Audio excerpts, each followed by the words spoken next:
If you're like most people, your student loans have probably been out of sight, out of mind for several years now. Kind of like that Peloton that you bought in 2020 because you thought you were going to be the kind of person who works out at home because you saw the video of Cody talking about how your plate of sizzling fajitas turning heads.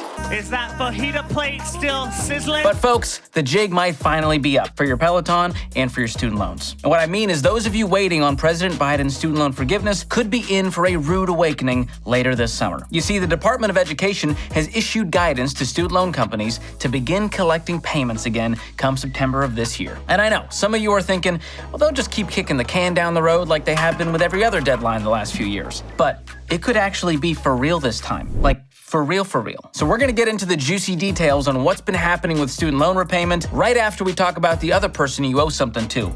But hey, I'm not asking for your money here. I don't need actual payment. All I'm asking is for a little bit of respect with that like, share, subscribe combo. Respect. R-E-S-P-C-T. Find out what it means to me. Okay, let's take it from the top, all the way back in 2020. You remember 2020, right? Megxit infamously went down. Hamilton was released on Disney+, and there was suddenly a right and wrong way to walk down the grocery aisle. And because of the pandemic, people had lost their jobs or were furloughed and were having a hard time affording things like rent and food and utility bills, let alone their student loan payments. So in March of 2020, the government passed the Coronavirus Aid, Relief, and Economic Security Act, C-A-R-E-S. Or as I like to pronounce it, caress. What? Oh, it's CARES? I thought caress felt a little more on brand for Joe Biden. Come on, man. Get a life. So the CARES Act was meant to ease the burden on those who were hit hard financially through the pandemic. And the CARES Act paused federal student loan payments and dropped the interest rate for existing federal loans to 0%. Pretty sweet deal. And today, after 3 years, which has felt like 84 years, we've now seen the student loan relief measure be extended 8 times, mostly based on how the economy was doing, which, if you've been paying attention, hasn't been great the last few years. I mean, 8 times? The last thing to needlessly be extended 8 times was Grey's Anatomy. And we're currently at 19 seasons. How much more anatomy is there to cover? Oh, ew. However, this latest student loan payment pause extension that was announced in November of 2022 was for a whole other reason. Are you ready for the tea? Because we're about to spill it. So back in August of 2022, Biden announced a plan to forgive $10,000 of student loan debt for any borrower who makes below $125,000 a year, and an additional $10,000 forgiven for anyone who received a Pell Grant. That's up to $20,000 of possible forgiveness for any borrower with federal student loans, which amounts to about 43 million people who would at least get some of their debt forgiven. Now, up until now, the only way to get your student loans forgiven was through one of the federal student loan forgiveness programs already in place, most of which were based on your job and the number of payments you made. And even if you apply for forgiveness using those programs, the chances of getting your loans forgiven are less than 8%, which, to be fair, is still higher than Geely's rating on Rotten Tomatoes. Nice computer. The bar is low. While there had been talk of sweeping student loan forgiveness before, this August announcement was the first time things actually seemed to make it past the promise stage. But are people really buying this promise? Or is this another case of the boy who cried student loan forgiveness? Or in this case, the elderly man who cried student loan forgiveness? Minnesota! Well, I went to the streets to find out what everyday people actually think. Are you hoping for forgiveness to pan out? I'm hoping, but I'm not hopeful. Do you believe it'll actually happen? Do you think Biden can pull this off? No, I don't think so. Do you believe it would actually happen? No. Because you just have little faith in the government getting things done, or what? Yeah, I kind of. Okay. You think it's going to happen? I don't know. I guess I say 40%. Give me a percentage, like 60% chance, 10% chance, 0? 65%. Wow. Okay, a little more optimistic. Hopefully, I don't know. 50%. It's a flip of a coin whether it's Yeah, going to it happen or really not. is. Exactly. Wow, you guys have a lot of faith in Uncle Joe. Come through, bro. Come through. Please. Don't let these people down. As you can see, the hopes are not high. And on top of the hopes being low, there's a catch to all of this. Student loan forgiveness isn't free. Biden's plan was estimated to cost the government $400 billion. And by the government, I mean the taxpayers, because that's how the government makes money. Which caused a lot of people to question whether the president can just forgive student loan debt with the snap of his fingers. But hey, easy with those snaps, Joe. Don't hurt yourself. Even Biden himself has gone back and forth on what he thinks he can actually do. And he's no stranger to going back and forth. Not to mention, former House Speaker Nancy Pelosi said this in July of 2021. People think that the President of the United States has the power for debt forgiveness. He does not. He can postpone, he can delay, but he does not have that power. That has to be an act of Congress. Sounds a little negative, Nancy. So how is Biden promising this? Well, by citing a lovely little loophole called the HEROES Act. And if you're wondering what HEROES stands for, it's Health and Economic Recovery Omnibus Emergency Solutions Act. And that's Mr. Health and Economic Recovery Omnibus Emergency Solutions Act to you, sir. Now, the part of that throws me off is omnibus. Isn't that what Miss Frizzle used to help the kids explore the human anatomy? And why does it take 19 seasons, Shonda? It took Miss Frizzle 1 episode to cover all the anatomy. Okay, tangent over. The HEROES Act.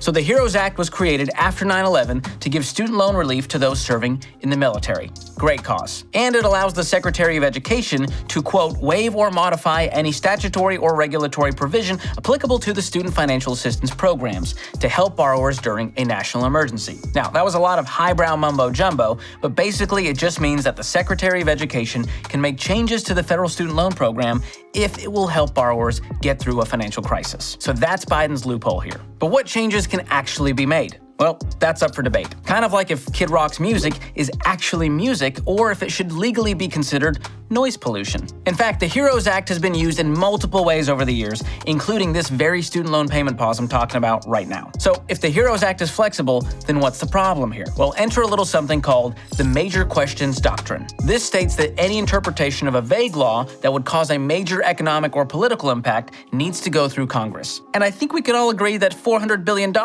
would have a pretty big economic impact. So fast forward to November of 2022 when the last extension was announced. Up to that point, President Biden was all set to have federal student loan payments start back up in January of 2023. But he was also counting on his student loan forgiveness plan to have gone through by then, which was wishful thinking on his part. Has he not seen the government? Things don't just happen, Joe. It all depends on what you mean by happen. And his plan still hasn't happened due to legal challenges. But because so many borrowers were waiting to find out whether a portion of their loan would be forgiven, Biden made the call to extend the payment pause until things were sorted out. And either way, federal student loan payments will resume 60 days after a decision is made. And if there's no decision by June 30th of 2023, payments will resume 60 days after that, aka September of 2023 at the latest. Which, remember, is when the Department of Education advised student loan companies to start collecting again. But what's more, the Department of Education has never before, in all the 8 extensions, given student loan companies a statement like this. Which is why I'm telling you, the payments are making a comeback, people. Don't be surprised, and don't call it a comeback. Don't call it a comeback.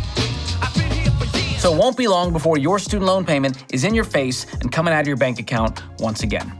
And that's a problem, because over the course of the last 3 years, people have made financial decisions based on not having a student loan payment. They bought houses and cars and Taylor Swift tickets, which are more expensive than cars, not to mention the financial impacts of inflation. As of August of 2022, only 1% of people continued to pay their student loans out of close to 43 million borrowers during the pause. Meaning the other 99% have gotten used to having an extra $400 or $500 or so every single month over the last 3 years, which explains why 92% of fully employed student loan borrowers are concerned that rising costs will make it harder to afford their payments once they kick back in. And this is going to ruin a lot of people's finances.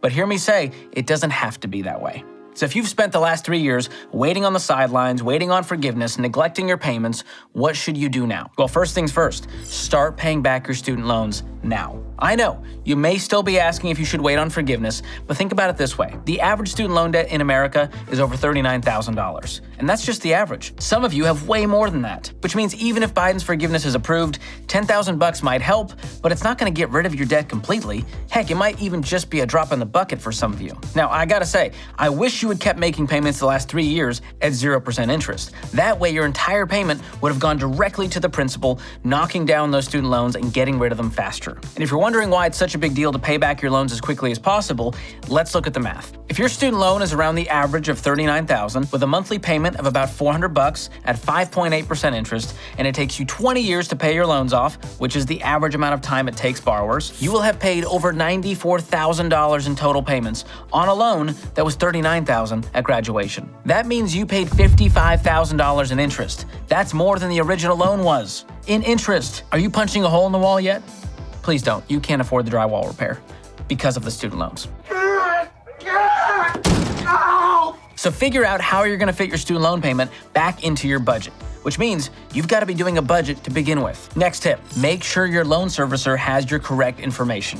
A lot has happened over the years. Maybe you got married. Maybe you submerged your phone in toilet water and had to get a new number. Maybe you moved closer to family and then moved away again to get away from family. Again, a lot may have changed in the last 3 years. So double check that your loan servicer has all your correct info before the first payment is due. The last thing you want is to be late or default on your student loans over some technicality. And guys, it's super easy to update all this information. Next time you're Redditing conspiracy theories, just tab over to studentaid.gov to view and update your info. And don't be surprised if your loan servicer has changed since you last made a student loan payment. The Federal Student Aid Office works with multiple loan servicers, and it's really common for companies to toss loans over to another servicer like a hot student loan potato. So if that happens, you should get a letter or an email letting you know about the switch, and you might need to create an online account with that new loan servicer. The bottom line, make sure your payment history and balance are correct so you're not stuck paying more than you actually owe. And then I promise you'll get back to Redditing the latest UFO sighting accounts in no time. Wow, it's like I'm back home. What did you pay for this spaceship? Now, even if forgiveness happens in some form, it's not a get out of jail card, it's just a reduced sentence of a few months.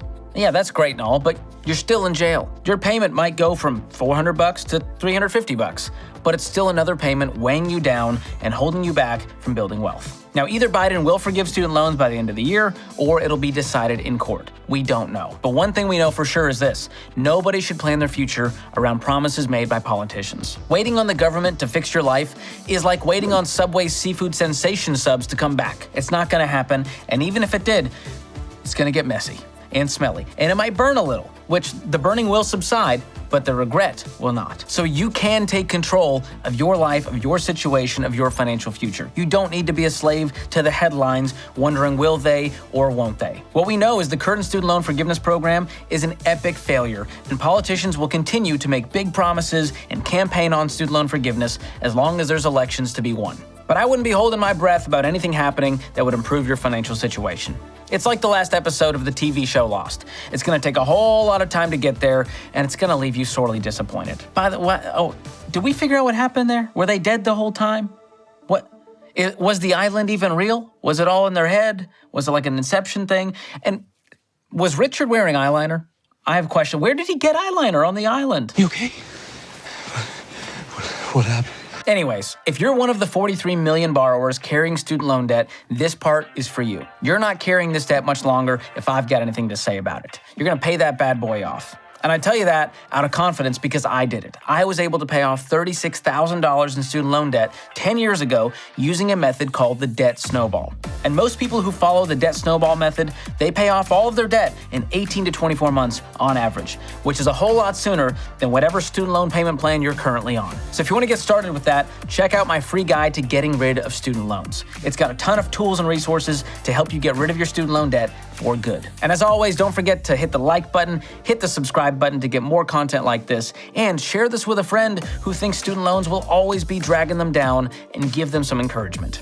All right, that's it for today. Thank you guys for watching. I'll see you next time.